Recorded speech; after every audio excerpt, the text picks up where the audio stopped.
Oh, so I posted earlier today about an experience that I had where, for the first time in my entire life, I was able to look into a mirror, that one there, in fact, and love the reflection that was shining back at me, and love the feeling about who I was, and actually feel something that as closely resembled something to self-love as I can imagine.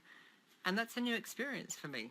I know that I've shared about my journey with gender dysphoria, and I know that I've shared about how I hated myself and hated my body, and I think just because I stepped out and made a decision to live my authentic self and to be true to me, I had this idea, this naive idea, that all of that self-hate and self-loathing and all those years of negative thinking might somehow just disappear, and they did for a while.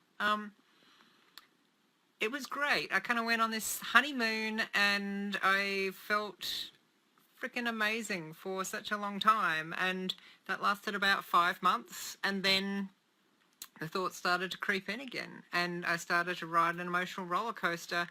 And then I realized that, 43 years of negative thinking and mental thinking patterns and mind traffic weren't just going to go away with one decision. And the only person that can fix that is me.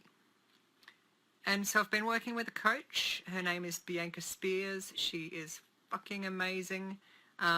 If you're looking for direction in your life or need to sort some shit out, absolutely hit her up. And as we've been working through one-on-one sessions together, we finally got to a point today where I kind of reported on some stuff that was going on, and she said, yeah, but what else is going on? And then I opened up and I spoke about how I'd had a pretty low week a couple of weeks back, and I felt like shit, and she knew that because I kept putting off sessions, and it was me trying not to deal with what was going on. And eventually I spoke about how I was feeling and this negative self-image and how I'm really struggling to kind of find self-love.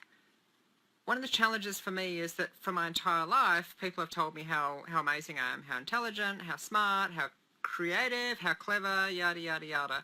And because I used to wear a facade, I used to wear a mask, what my brain was telling me is, yeah, they're only saying that because that's the facade that you present.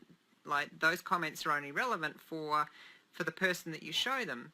If they really saw who you were on the inside, they wouldn't believe those things. And that's a lot of where my negative self-image and my negative self-love has come from. Aside from the obvious, having the wrong plumbing, hating my body, etc., etc. And so by me stepping out and living my truth and being authentic and allowing people in, allowing people to connect with me and see the real me, I've now been able to develop some really deep and beautiful, beautiful friendships with some people who are very, very dear to me.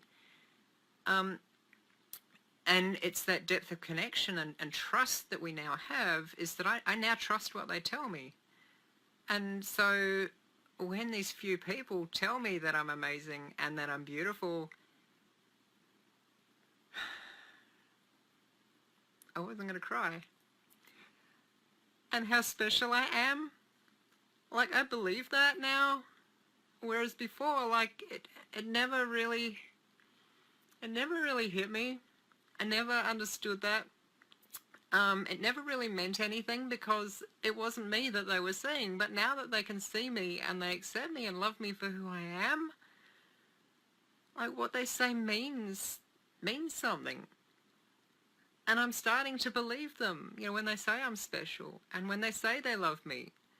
And that's helping me to reprogram my own brain and my own thoughts.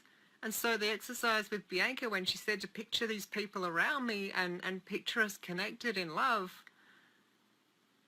and then look at myself in the mirror and tell me that I'm loved, that I love me, and that I'm sorry for all the years of hate that I've piled on myself. I had breakthrough, and for the first time ever, I was able to look on myself and really feel like a deep sense of love and gratitude. And Bianca, I just wanted to thank you so very much. Like, I keep telling people you're fucking amazing, but that's a breakthrough that I haven't ever been able to have. And you helped me do that.